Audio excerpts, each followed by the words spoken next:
Okay.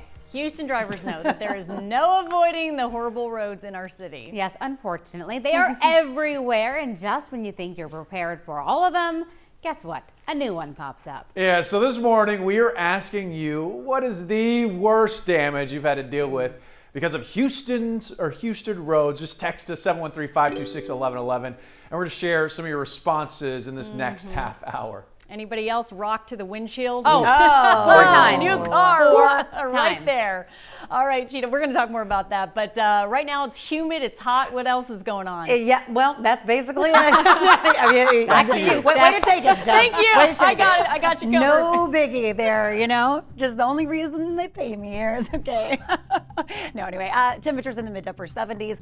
We are warm and humid this morning, but this afternoon the heat is really going to kick in. I want you to be prepared. This may be our first 90-degree day of the year. So this afternoon, 3 to 4 o'clock is usually when we reach our high temp of the day. Lots of sunshine. Factor in the humidity. Temperatures will be feeling maybe more into the mid 90s.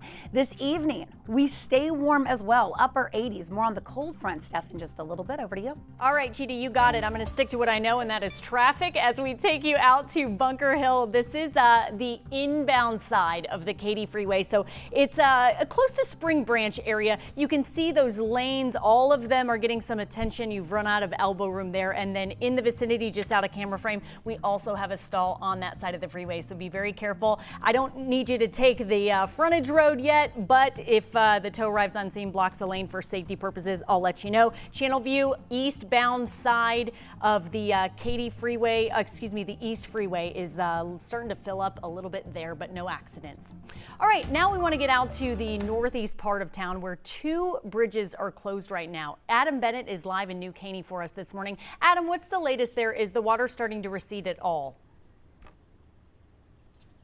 Not really, Steph. It has got a long way to go. Take a look. We can finally see just how bad this is now that the sun is coming up. There's a lot of water. We saw a couple of TxDOT crews over there. There's a guy fishing. But other than that, no vehicles are getting through this stretch of FM 1485. This is, of course, from all the heavy rain over the weekend. It swelled the East Fork of the San Jacinto River and has now worked its way downstream. And the problem here is this road runs between New Caney and the Plum Grove area. It is a main route also for plant workers commuting east. So locals tell us there's a lot of traffic that goes through this area and a lot of people now potentially facing some pretty big detours.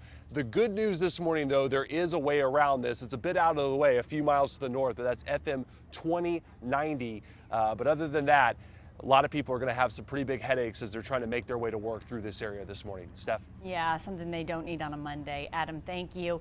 We will keep an eye out on those bridges for you as we turn to breaking news out of Central Texas right now. An Amber Alert that might have set your phone off just a few minutes ago. Police need your help finding this little boy. His name is Wyatt Crawley.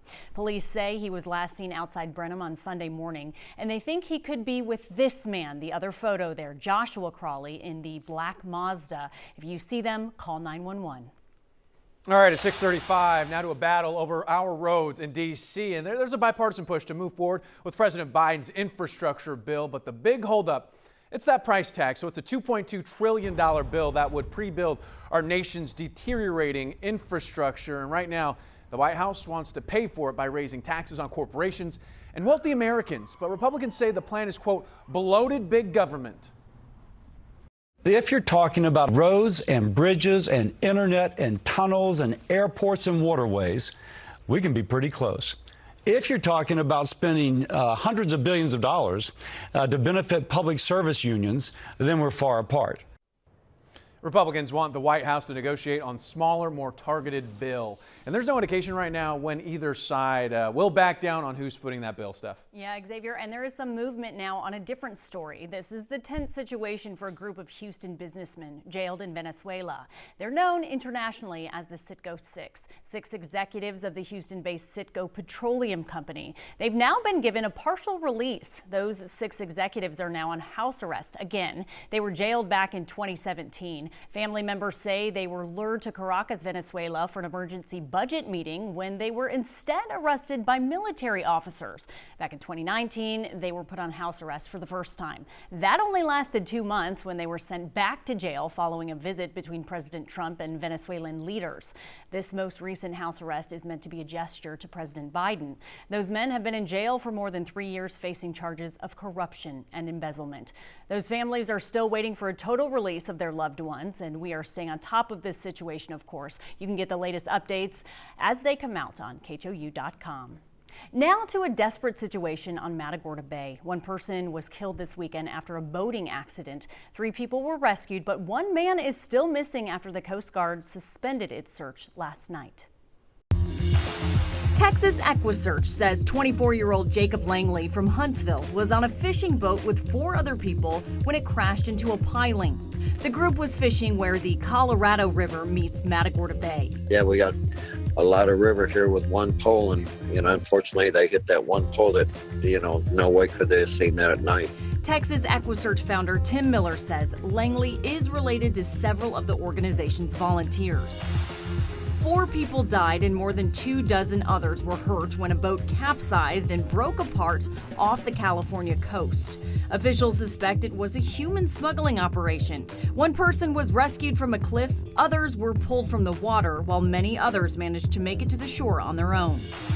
We welcome you back to planet Earth. Another first for SpaceX. The company delivered 4 astronauts back to Earth, marking its first nighttime splashdown for American astronauts since the Apollo program. The Crew Dragon capsule parachuted into the Gulf of Mexico near the Florida Panhandle early Sunday morning. 2 Carnival cruise ships returned to the port in Galveston for the first time in over a year, greeted by dozens of people eager to set sail once again. The CDC recently announced cruises can resume as long as the majority of those on board are vaccinated. The Houston Dash's Challenge Cup came to an end with a 1-1 draw against the Portland Thorns. They were just one of the 3 undefeated teams in this season kickoff tournament. The Dash opened the NWSL regular season May 15th in New Jersey. All right, at 6:38, now to a traffic issue that had people fired up on social media. Lauren, we know Houston roads have their problems, but this was something completely different. I have never seen this ever happen before. Yeah, it doesn't take long to come wheel to wheel with a pothole around here, that's for sure. But down in Brazoria County, well, the whole road was coming up and sticking to everything. This was Highway 35.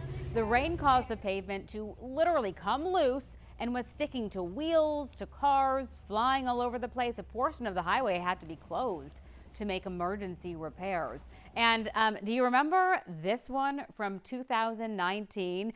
A hole opened up on the East X Freeway Bridge and you could see right through to the ground below. Isn't that frightening? Now, of course, these things are obvious, and not only are they dangerous, they can be really expensive for drivers. A 2015 report by the nonprofit transportation research group called TRIP found Houston drivers spend an extra $772 on vehicle maintenance every year because of poor roadway conditions. And that was before Harvey, which made our roads even worse. So as for this problem back on Highway 35, the road is back open this morning, but officials are asking drivers to be extra careful out there right now. Meanwhile, if you ever do discover a new roadway problem in Houston, you can call 311.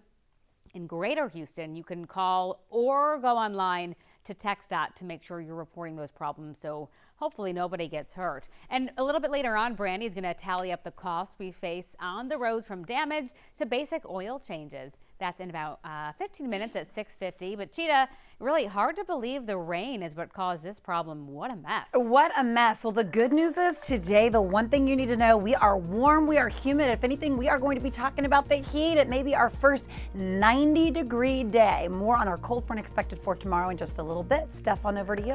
All right, Cheetah, 2 words that are never good in describing anything: bloated and swelling.